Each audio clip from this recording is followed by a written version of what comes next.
in relation to the PAC tomorrow, Brian Conlan, the CEO that has now quit, has indicated he won't be there, Minister. What do you think of that?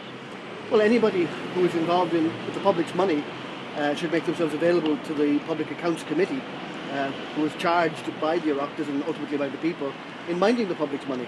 Do you think there'll be less than a full picture delivered now that the CEO is not going to be there? And we don't know yet if the previous CEO is going to be there either. I don't know. I'm very confident in the Public Accounts Committee.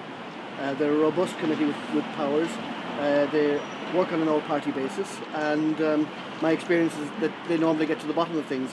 So I think that they will pursue this until they get the full facts, Minister, and then we'll know them.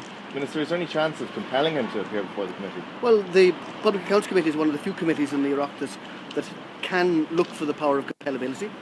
That is done by statute law, and if necessary, I suppose that's available to them.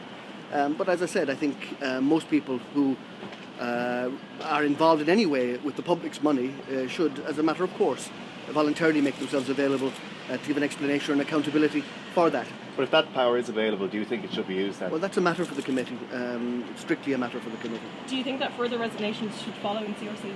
I don't know. We'll see what emerges from the evidence, and I don't want to prejudge it.